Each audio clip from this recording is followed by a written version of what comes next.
Okay, this is the continuation from previous video. Okay, so if you have not watched the previous video, you have to watch it, otherwise you won't understand anything, right? Now coming back, see what we have seen in what does this graph number 1 and graph number 2 represents is that graph number 1, it tells us you have started the current from 0, correct? You have started the current from 0 and it varies to a value where you will see the saturation point A, that is the magnetic field, correct? The magnetic field, it will get saturated, right? So you are starting the current from 0 and you are increasing it to a particular value and you are stopping it there, fine? Right. Now next what we are doing is we are decreasing the current again. Okay, we are decreasing the current again. So when you increase the current from 0 to some value where you will get the maximum value of the magnetic field in the sample, okay, so that is represented by graph 1. Now here you are actually decreasing the current from that maximum value, see, from that saturated point, okay, so to 0 again. You increase the current, which is represented by graph 1. Now you are decreasing the current from that value to 0. Okay. Now what we noticed was when you decrease the current to 0, H will naturally become 0. Correct? H will become 0. Now even if H is 0, okay, so you will see some magnetism. Okay, you will see some magnetism in the ferromagnetic sample. Now what is the explanation for that? So I told you there are few samples. Okay, there are few samples which will randomize. Except them, all the other samples, or you can say domains, right? All the other domains will be pointing in a single direction. Okay, they will be pointing in the direction of the external magnetic field was. Okay, I mean what direction the external magnetic field was, right? So they are actually pointing in that direction. So you will see less number of domains getting randomized. Okay, so and almost most of them, they will try to be in the original direction. So because of this, you will get some magnetic field. So you can actually see the value, it becomes less than the saturated value. Okay, so it actually becomes less than the saturated value. All right, fine. Now let us proceed. All right, now what we do is, okay, so if you can, right, so here what we are doing is, next the same solenoid, take the same solenoid. Okay, all right. Now here earlier, okay, earlier say the current was actually going this way, current was going in one sense, and depending on the windings, okay, depending on the windings, the external magnetic field, that is B is equal to mu naught Ni. Okay, so it was this way. Okay, now what we are going to do is we will reverse the current. Okay, we will make the current to flow in the opposite direction. All right, we will make the current to flow in the opposite direction. So change the polarity of the battery. Now solenoid, we should not disturb the solenoid. Okay, say this is the end A of this solenoid, this is the end B of the solenoid. Okay, now earlier end A was connected to positive terminal, end B was connected to negative terminal, right? Now here end B will be connected to positive terminal, and A, it will be connected to negative terminal. Okay, so we are basically reversing the direction of the current. Okay, now as you know, if you reverse the direction of the current by your right hand rule, okay, by your right hand rule, you will notice that the direction of the magnetic field changes. Okay, the direction of magnetic field becomes 180 degrees with respect to the previous case. So this will be the direction of the external magnetic field. Okay, now this is what we are going to do. Again, if you try to recall from the graph 1, okay, so earlier the sample was kept here. Okay, the sample was kept here. You are not disturbing anything at all. Okay, the solenoid will be the same. The sample will also be kept inside the solenoid itself. Fine. So you are simply switching the polarities of the battery so that the current direction can be reversed. All right, fine. So this diagram actually, it represents, okay, this diagram, we use it for drawing the graph 1 and 2. Okay, drawing the graphs 1 and 2. What did we do? We started I from 0 to some value. Okay, so say I max or something. So I max corresponds to maximum value of current for which you got saturated. Okay, or you can say the minimum value of the current.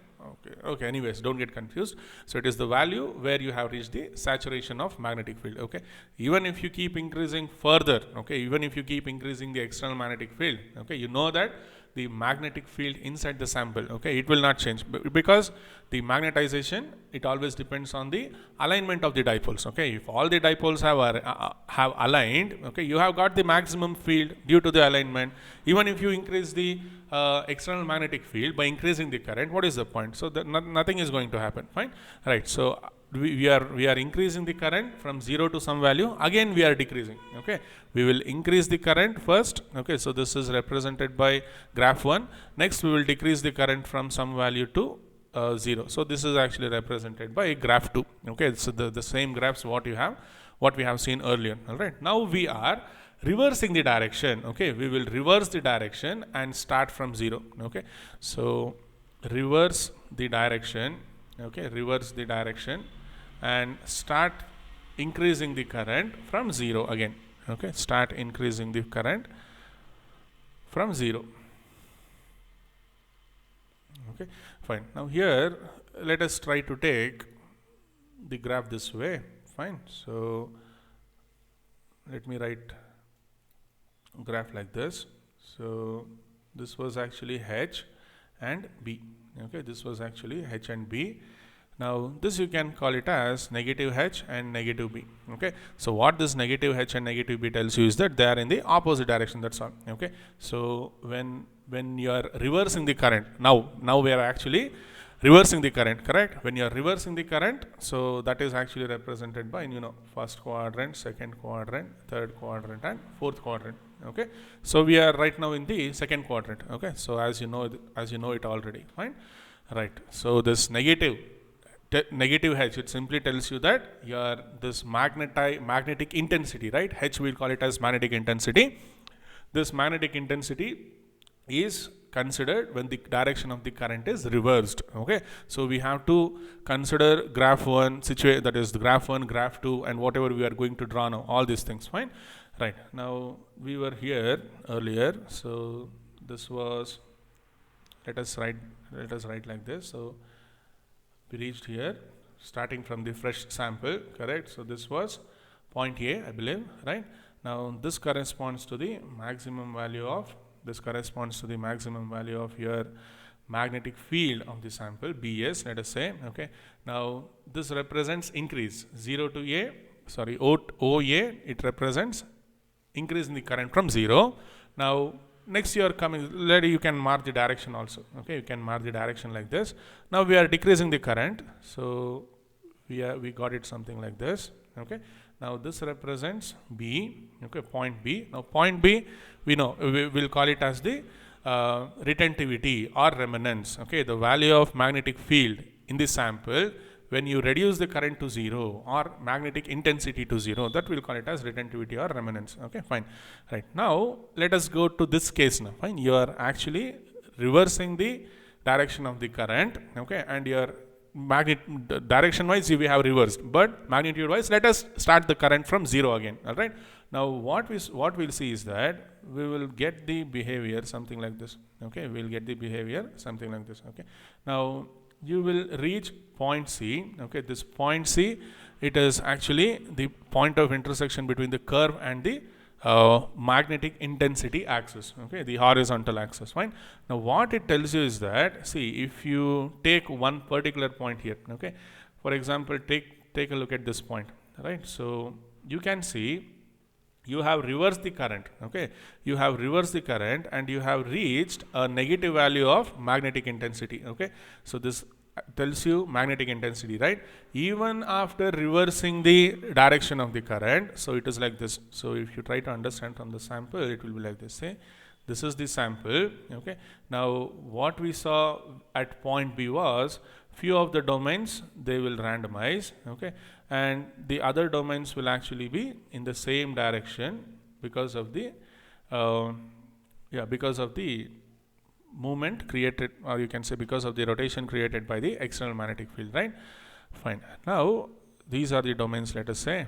Okay, now the magnetic field B, okay, what corresponded what corresponds to point B here, retentivity, it is due to these dipoles which are still in the which are still in the direction of the external magnetic field. Okay, external magnetic field is not there, so the previous direction of the external magnetic field. Fine, right. Now what we are going to do is, you are actually reverse the current, means you have actually reverse the direction of the external magnetic field. Agree? So when you reverse the external magnetic field, and when you are increasing the current, see, when I'm going this way, okay, so when I'm going this way, right, as represented by the orange arrow, it simply tells you that you are increasing the current in the opposite direction. So the direction what we are saying now, I told you to switch the polarity, right, in the same direction, right? So you are increasing the current in the opposite direction compared to graphs 1 and 2. That is all it means, right?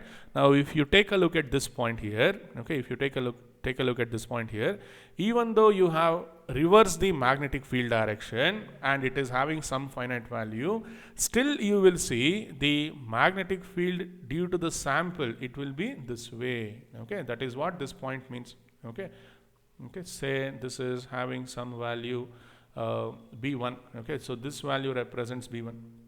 Okay, this value represents B1. All right, fine. So this B external, you can actually write it as mu naught H. So this H actually represents this value. Okay, I hope you got it. Fine. Even though you have reversed the direction of the magnetic field, still you see some magnetic field in the sample pointing to the earlier direction, pointing to the previous case. Correct? So just like in the case of 2. Okay, but what you saw was, it is actually B1 is actually B1 is actually less than the value what you got at B. Okay, so you can write like this, but B1 is less than the value what you got for your remanence. Correct? Remanence or retentivity. Okay, I hope you understand. I hope you're understanding. If not, please leave a comment. I'll clear it. Right. So I think try to understand it from the point of dipoles. It will be really easy. Okay. Now say you are still increasing the current. Okay, so this external magnetic field, okay, this external magnetic field, so you are increasing it. Okay, how can you increase? By increasing the current, right? Fine. Otherwise you can say you are increasing the magnetic intensity, right? The magnetic intensity. Now for reducing the magnetism, okay, for reducing the magnetism due to the arrangement of your domains in the ferromagnetic material completely to 0, you have to reach a value of H. Okay, you have to reach a value of H. That is actually represented by this point C here. Okay, that is actually represented by this point C. Okay, so that is all it says. Fine. So this is point C. It tells you that you have to apply a value of a magnetic intensity of some value, okay, in the opposite direction, okay, in the opposite direction, opposite to graph number 2, all right, so that the magnetism whatever remained at point B can be completely reduced to 0. So see the direction of the graph now. So A to B, it tells you you are reducing the current from maximum to 0. Okay, now B to C, it tells you at B you have made the current 0. Now B to C, this graph B to C, it actually tells you that you are increasing the direction of the current. Sorry, yeah, you are reversing the direction of the current. Okay, otherwise you can say you are increasing the current in the opposite direction compared to case 1 and 2. Okay, that is on. So clear, I believe. Fine. So right. Now this point, okay, this point C, it tells you the value of magnetic intensity, okay, which is necessary to reduce the magnetism in the sample to 0. Okay, to reduce the magnetism in the sample to 0. Okay, now this value of H, okay, this value of H which is required to reduce the magnetism completely to 0. Okay, so this we'll call it as coercivity. Please mind the spelling. Okay, coercivity we'll say. All right, fine. Okay, now this is what we get. Now again, let us say you are still increasing the current in the opposite direction. Okay, now what we will get is that, okay, so we will get the behavior something like this. So still, if you keep increasing, you will reach a point. Okay, you will reach a point. call it as A, B, C, D. Okay, you will reach a point D. Okay, so it represents saturation in the opposite direction. So what happens from C to D is that if you try to take a look at this sample here, okay, from C to D, what happens is that okay, now let me write from B to C. Okay, now this was point B. Yeah, this is B. Now what you saw was few of the domains were like this, correct, at point B. Yeah, these are the domains. Few of the domains were like this at point B.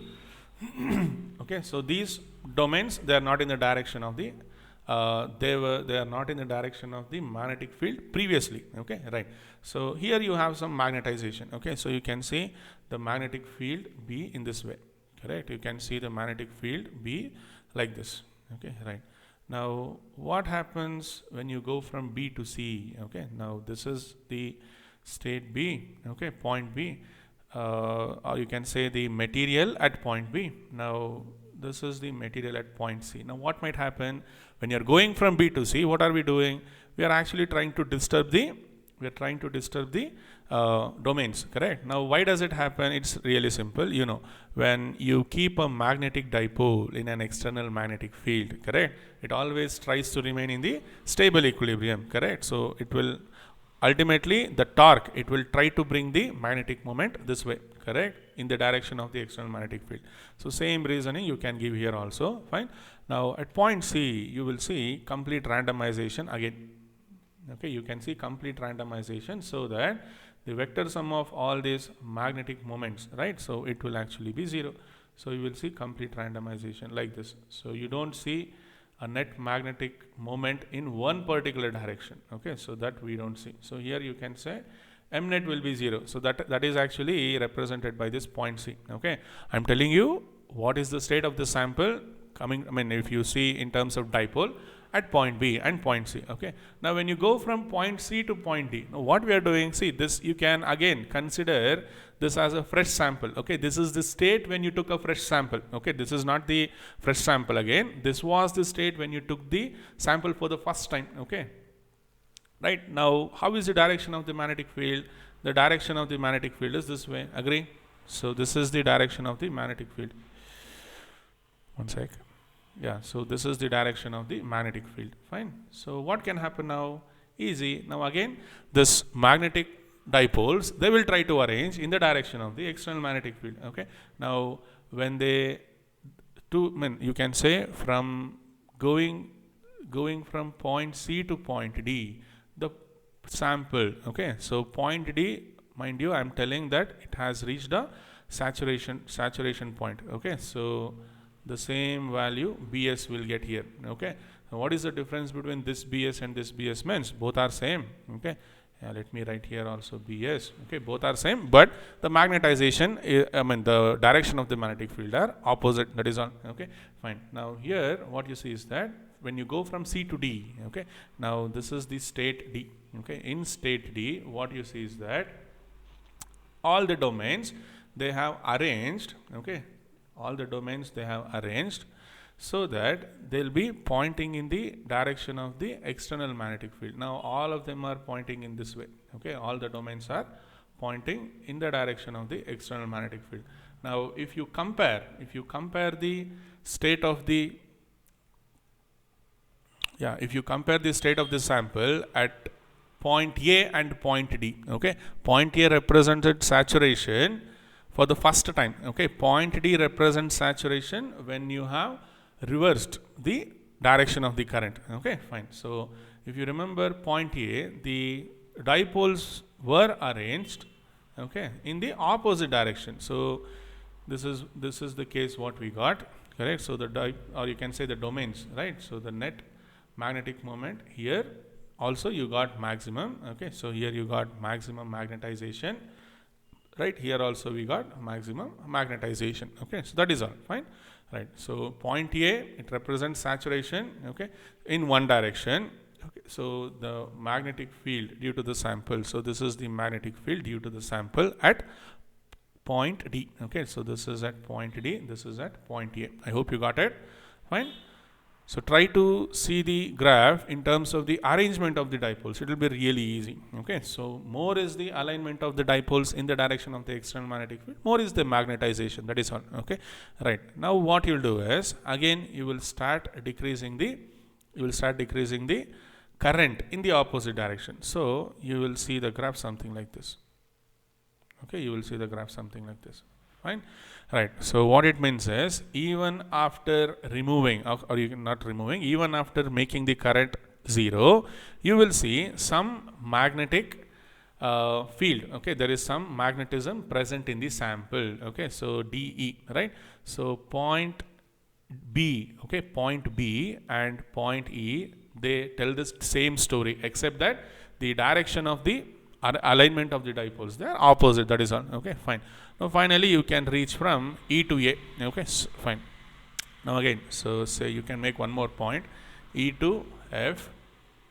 Okay, now what are you doing? Again, when you go from E to F, what it tells you is that, see, you are reaching the you are coming this way, you are coming to the or you can say 1, 2, 3, fourth quadrant, right? In fourth quadrant, you know, H is positive, right? So when you cross point E, again you are switching the current to the previous case. Okay, you are switching the current in the which direction?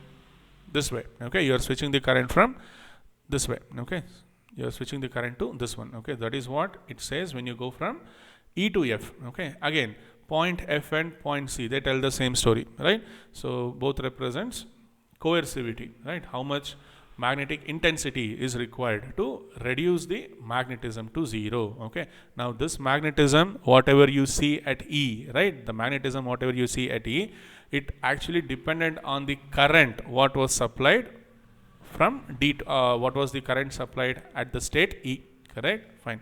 So D, E, E, F, then finally you will reach F to A. Okay, now what are we doing here? Again, so when you go from F to A, you are still increasing the current. Okay, so again you will reach the saturation in the positive side. That is, you will see saturation just like in case A before. All right, so this is what we call it as this graph, whatever we got, A to B. Okay, then I'll write like this, the graph what we got, A, B, C, D, E, F, A. Okay, okay, so this graph, okay, this graph we'll call it as the hysteresis curve. Okay, or this curve you can call it as the hysteresis curve. Okay, hysteresis curve. Fine, so remember this. Fine, now try to understand this graph by looking at the arrangement of dipoles. It will be really easy. Fine, okay, right. All right, this is about hysteresis. Now what you can see is that, yeah, in your textbook they have, let me copy this diagram, or you can see here itself. See, for a typical ferromagnetic material, you can see the nature, right? So it is always better to write the arrows. Okay, so if you write the arrows like this, you will understand. Okay, you will understand how the arrangement of dipoles are taking place. Okay, and why the magnetic field is getting reduced from BS to E and from BS to B. Okay, so why magnetic field got reduced here from BS to B and BS to E. Okay, so all those things you can try to explain it by the arrangement of dipoles. All right, fine. So here you can see the coercivity, right? The coercivity, it is somewhere around minus 90. Okay, so minus 90 ampere per meter. And what is this value? Point B, it actually tells you remanence or retentivity. Okay, remanence or retentivity, it is somewhere around 1.2 Tesla.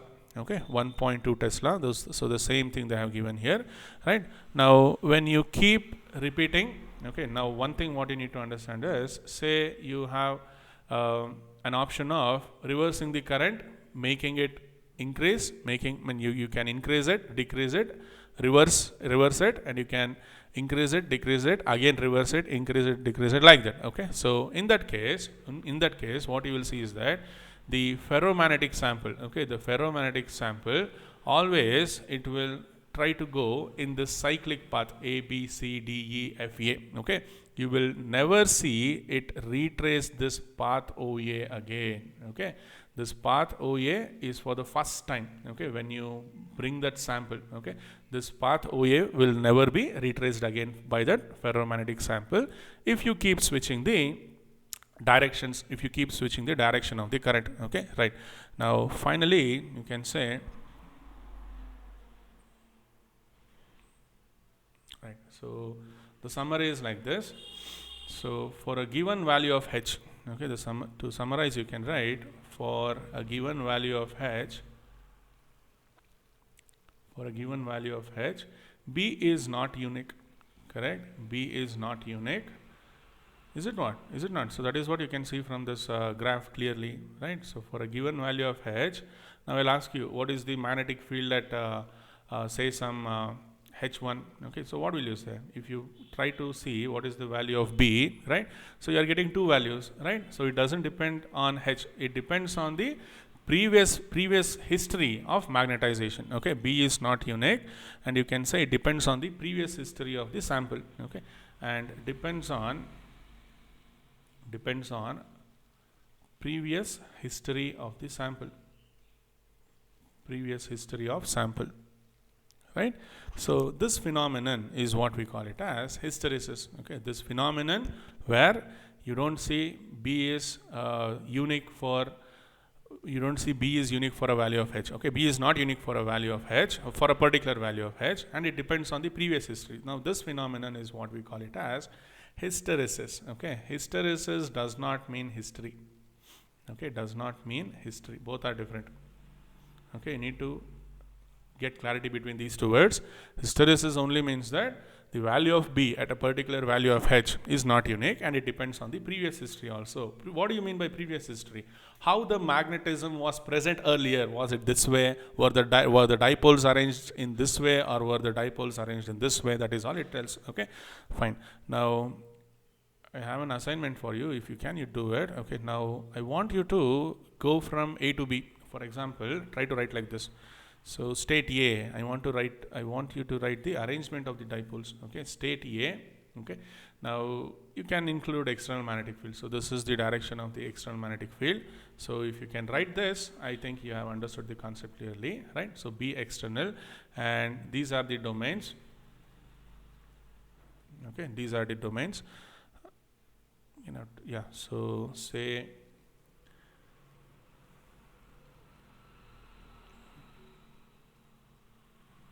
so this is state A. Okay, now when you are coming to state B, again I showed you few of the domains are in random direction. Now except that everything else is arranged in the same direction, right? So this is state B. Okay, so this is state B. Now try to write like that: B, then come to C, then come to D, E, F, again come back to A. Okay, complete the cycle. Fine. So you can include here what is at state B? You don't have external magnetic field, correct? State B, you don't have any external magnetic field. So this is an assignment for you. Please write it. So you can write B external is equal to 0. Okay, fine. Right. So try to go from A, B, C, D like that. All right. Now complete one cycle. All right. So it will be easy for you. Fine. Yeah, let us see in the next class.